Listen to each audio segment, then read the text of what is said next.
నమస్తే, welcome to great Andhra. మనతో పాటు ఉన్నారు సీనియర్ పొలిటికల్ అనలిస్ట్ జిఆర్ మహర్షి గారు. నమస్తే సార్. నమస్తే అమ్మా. Sir, Tamil hero Vijay party పెట్టారు. తమిళిగా వెట్రి కలిగం కజిగం ఎట్లా అన్నా పలుకుతారు, మనం ఒకలా వాళ్ళు ఒకలా. అయితే చాలామంది హీరోలు పెట్టారు అక్కడ. చూసుకుంటే కమల్ హాసన్ గారు పెట్టారు, విజయకాంత్ గారు, ఇలాగా పెట్టిన వాళ్ళు సక్సెస్ అయినట్లయితే కనబడలేదు. ముందయ్యారు ఎంజీ, ఇలాంటి వాళ్ళని మనం చూసాము. కాకపోతే ఇప్పుడు సిచ్యువేషన్స్ ఎలా ఉన్నాయి అంటే హీరో అయినంత మాత్రాన తర్వాత అది వస్తుందా రాదా అనేది చెప్పలేము. వాళ్ళు నిజంగా విన్ అవ్వగలుగుతారా లేదా అందులో ముందుకని. ఇప్పుడు ఎలా ఉంటుంది అంటారు ఈయన పెట్టిన పార్టీ సంగతి? అంటే విజయ్కి అక్కడ ఆదరణ అయితే ఉంది తమిళనాడులో. అయితే ఆదరణ ఒక్కటి ఉంటే సరిపోదు. ఒక రాజకీయ పార్టీ సక్సెస్ కావాలంటే ఏమిటంటే ఒక వ్యాక్యూమ్ ఉండాలి, పొలిటికల్ వ్యాక్యూమ్ ఒకటి ఉండాలి. మనకు 83లో ఎన్టీఆర్ గారు పార్టీ పెట్టి సక్సెస్ కావడానికి కారణం ఏమిటంటే ఆ రోజుల్లో రాజకీయ శూన్యత ఉంది.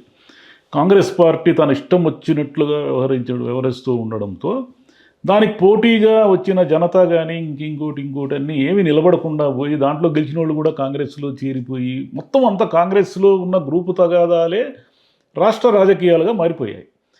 అప్పుడు ఏమైందంటే జనము ఒక రకంగా విసిగిపోయారు.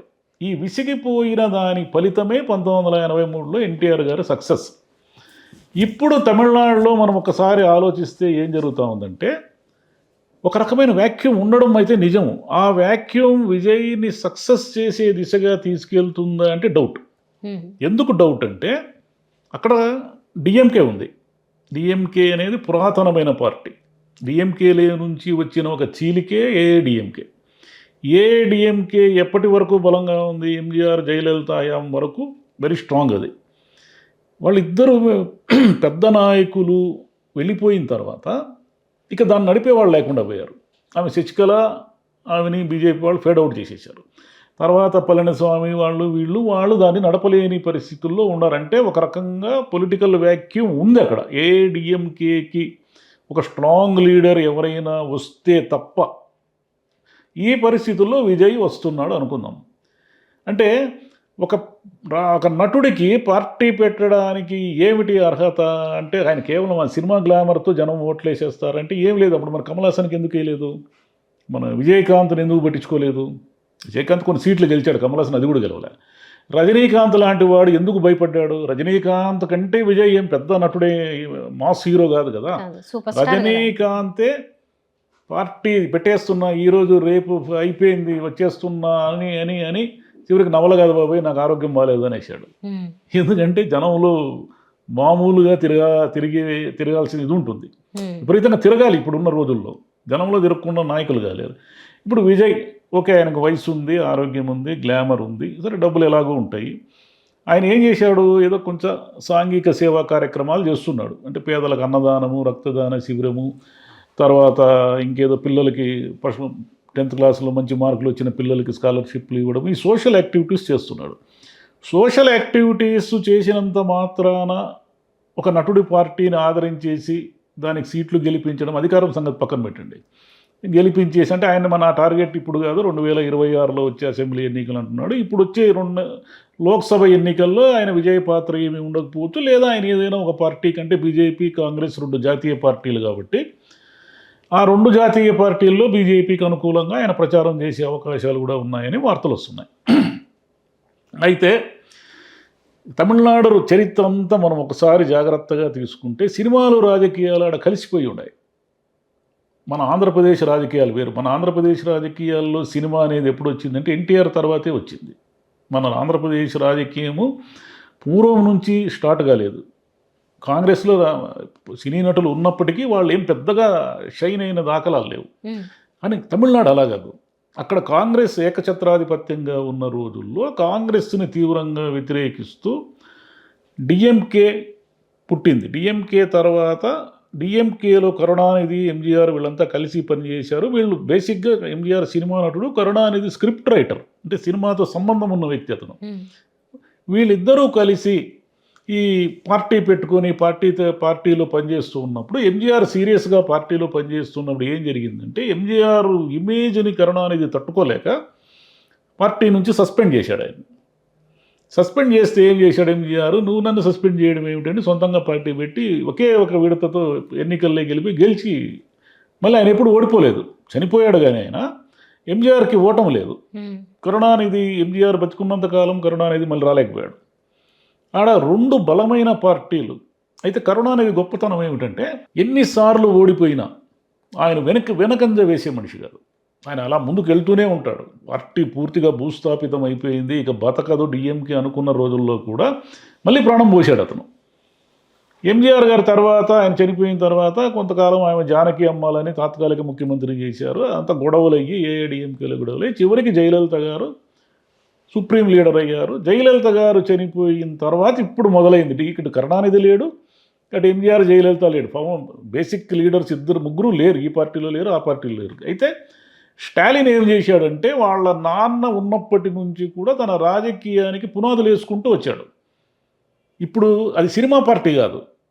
కరుణానిధికి ఎంతో కొంత సినిమా అటాచ్మెంట్ ఉండేది, కానీ స్టాలిన్కి ఆయన కొడుకు సినిమా యాక్టరే, కానీ స్టాలిన్ పునాది అయితే సినిమా కాదు. ఈ సినిమా కాకుండా ఆయన డిఎంకేకి ఉన్న పునాదులతో సహాయంతో అటువైపు ఏఐడిఎంకే వీక్ అయిపోవడంతో ఇప్పుడు గవర్నమెంట్లోకి వచ్చాడు ఆయన. ఈ పరిస్థితుల్లో విజయ్ అనే అతను వచ్చి సక్సెస్ సాధిస్తాడా అంటే సక్సెస్ సాధించే అవకాశాలు బాగా తక్కువ. ఏఐడిఎంకే పూర్తిగా ఫినిష్ అయిపోతే తప్ప. ఎందుకంటే 3 పార్టీలని రాష్ట్రాలు మొయలేవు. ఒక కర్ణాటకలో మాత్రం అట్లా 3 పార్టీలు నడుస్తున్నాయి, కానీ బేసిక్గా 2 పార్టీల మధ్య యుద్ధం జరుగుతూ ఉంటుంది. సరే, అక్కడ నేషనల్ పార్టీలు ఎలాగూ లేవు, కాంగ్రెస్ బీజేపీ దాదాపు లేవు. ఏదో ఒక పార్టీ అక్కడ ఉన్న ప్రాంతీయ పార్టీల అండతో ఒకటి 2 సీట్లు తెచ్చుకుంటూ ఉంటుంది. ఇప్పుడు విజయ్ ఏం చేయాలి? సినిమాలన్నీ వదిలేయాలి. సినిమాలన్నీ వదిలేసి తన సినిమా గ్లామర్తో జనంలోకి వెళ్ళాలి. ఏమని వెళ్తాడు? డిఎంకే అవినీతిమైపోయింది, స్టాలిన్ గవర్నమెంట్ భ్రష్టు పట్టిపోయింది, ఇలా ఏవో చెప్తాడు. నిజానికి డిఎంకే అంత అవినీతిమయం అయినట్టుగా దాఖలాలు లేవు. స్టాలిన్ గవర్నమెంట్ భ్రష్టు పట్టలేదు, ఇంకా లేదు, ఇంకా ముందు పడుతుందేమో మనకు తెలియదు. ఇప్పుడు ఈ పరిస్థితుల్లో ఆయన వచ్చి 2026 ఎన్నికల నాటికి పునాదులు వేసుకుంటాడు. అయితే సినిమా నటులకి గతంలో ఉన్నటువంటి గ్లామర్ ఇప్పుడు లేదు, పొలిటికల్ గ్లామర్.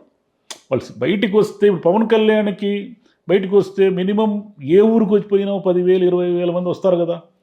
మరి మన తెలంగాణ ఎన్నికల్లో ఆయన ప్రచారం చేసినప్పుడు కూడా ఎంతమంది వచ్చారు? వేలాది మంది వచ్చారు. వేలాది మంది వచ్చిన అప్పటికి డిపాజిట్లు రాకుండా పోయాయి. అంటే సినిమా గ్లామర్ అనేది ఊరికే మనుషులు వచ్చే వరకే, ఓట్లు వేసే వరకు కాదు. పరిస్థితి మారింది. పూర్వం ఏం జరిగిందంటే సినిమా వాళ్ళు బయట ఎక్కడ కనపడేవాళ్ళు కాదు. వాళ్ళని చూడడం అనేది ఒక చాలా విచిత్రమైన విషయంగా ఉండేది. 1983లో ఎన్టీఆర్ గారు అనంతపురం వచ్చినప్పుడు అనంతపురం మొత్తం సిటీ టౌన్ అంతా కదిలి వచ్చింది ఆయన చూడడానికి. ఎందుకు కదిలి వచ్చిందంటే అంత మునుపు ఎప్పుడు ఎన్టీఆర్ని చూడలేదు ఎవరు. వాళ్ళు ఏదో అవుట్డోర్లు విపరీతంగా వెళ్ళడము, లేదా ఫంక్షన్స్లో పాల్గొనడము, ఇవన్నీ చేసేవాళ్ళు కాదు. ఇప్పుడేమిటంటే వీడియోలు ఇవన్నీ వచ్చి ఆ నటుడు ఇల్లు ఎలా ఉందో కూడా మనకు తెలుసు.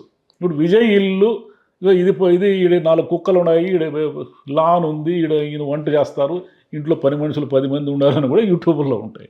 ఇక వాళ్ళపైన ఏం గ్లామర్ ఉంటుంది మనకు? కాబట్టి ఆ పొలిటికల్గా ఓట్లు వేయించే గ్లామర్ ఇప్పుడు లేదు. కేవలం చూడ్డానికి వస్తారు అంతే. కాబట్టి ఆయన రాజకీయ విధానాలు ఏంటి, ఆయన ఎలా వెళ్తారు, ఏం చేస్తారు అంటే ఇప్పుడున్న సిస్టమ్కి వ్యతిరేకంగా వెళ్తారా, సిస్టంలో కలిసిపోతారా అని. ఏదో డబ్బులు ఇచ్చి ఓట్లు వేసే కల్చర్కి నేను వ్యతిరేకం అన్నట్టుగా ఇక్కడ వార్త వచ్చింది. డబ్బులు ఇవ్వకుండా, డబ్బు ఖర్చు పెట్టకుండా ఈ రోజుల్లో ఎన్నికలకు వెళ్ళే పరిస్థితి ఉందా?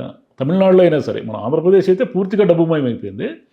తమిళనాడులో ఇంకా ఏదో కొంత ఇంత కాలేదేమో అని అనిపిస్తూ ఉంది. మరి విజయ్ తన అభ్యర్థులను ఎలా ఎంచుకుంటాడు? నాయకులు అనేక మంది, దాదాపు 200 పైగా ఉన్న నియోజకవర్గాల్లో ఆ పార్టీకి నాయకులు కావాలి. ఈ 2-3 ఏళ్లలో వాళ్ళందరినీ సమకూర్చుకోవాలి. ఎలా సమకూర్చుకుంటాడు ఆయన?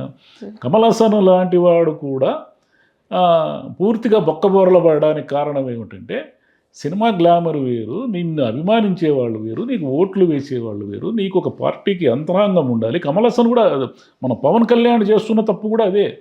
ఈరోజు అభ్యర్థుల కోసం వెతుక్కొని మళ్ళీ వైసీపీలో నుంచి వచ్చిన వాళ్ళకో, తెలుగుదేశం మాజీలకు ఆయన టికెట్లు ఎందుకు ఇచ్చుకోవాల్సిన పరిస్థితి వస్తుందంటే రేపు అదే జరగబోయేది చూడండి. ఎందుకంటే ఆ పార్టీకి ఒక రాజకీయ నిర్మాణం కానీ యంత్రాంగం కానీ లేకపోవడం వల్ల విజయ్ వీళ్ళందరి నుంచి ఏమైనా నేర్చుకొని పార్టీ పెడితే ఆ పార్టీ ఎగ్జిస్టెన్స్లో ఉంటుంది, అధికారంలోకి రాదు. లేదు ఏమీ నేర్చుకోలేదు, నన్ను చూడంగానే వేల మంది వచ్చి చేతులు ఊపుతున్నారు, చప్పట్లు కొడుతున్నారు అని భ్రమకు గురైనాడు అనుకో, అవుట్ ఆఫ్ పార్టీ. ఆ పార్టీ 2026 ఎన్నికలతో ఆ పార్టీ చరిత్ర ముగిసిపోతుంది. సాధారణంగా ఏంటంటే తమిళనాడులో విజయ్ ఎలాగో ఇక్కడ పవన్ కళ్యాణ్ అలాగా అంటునేవారు, పోల్చేవాళ్ళు అంటే ఆ క్రేజ్ని. మరి ఈయన పార్టీ పెట్టారు, ఆయన పార్టీ పెట్టారు. ఈయన దేశం తప్పులు నిజంగా మీరు చెప్పినట్లుగా అక్కడ ఆయన చెయ్యకపోతే ఏమన్నా మనం అంటే ఆలోచన. ఆయన అక్కడ ఒకే అడ్వాంటేజ్ ఉంది ఆయనకి. ఇక్కడ ఈయనకు లేని అడ్వాంటేజ్ ఆయనకు ఉండడం ఏమిటంటే ఇక్కడ పొలిటికల్ వ్యాక్యూమ్ లేదు. ఈయన పార్టీ అవసరం లేదు. ఎందుకంటే తెలుగుదేశం ఉంది, వైసీపీ ఉంది. నీ పార్టీతో ఏం అవసరం? ఆయన అన్నయ్య కూడా అదే తప్పు చేశాడు. ప్రజారాజ్యం పెట్టే నాటికి పొలిటికల్ వ్యాక్యూమ్ లేదు, అందుకు ఆ పార్టీ ఓడిపోయింది. ఈ పార్టీ ఒక సీటు కూడా గెలవకపోవడానికి కారణం ఏమిటంటే పొలిటికల్ వ్యాక్యూమ్ లేదు. ఇరు పార్టీల్లో ఎవరినో ఎంచుకునే చూజింగ్ ఉంది జనానికి. ఓకే. అక్కడ ఏఐడిఎంకే పూర్తిగా కూలిపోతున్న పరిస్థితుల్లో జనం విజయ్ పార్టీని ఆప్షన్గా ఎంచుకుంటే ఆ పార్టీ బతుకుతుంది. లేదంటే పవన్ కళ్యాణ్ ఆయన ఇద్దరు ఒకటే అవుతారు, ఏం పెద్ద తేడా లేకుండా. ఓకే సార్, చూద్దామండి మరి ముందు ముందు ప్రణాళికలు ఎలా ఉంటాయి, ఎలా వస్తారు. Thank you sir. Thank you మా.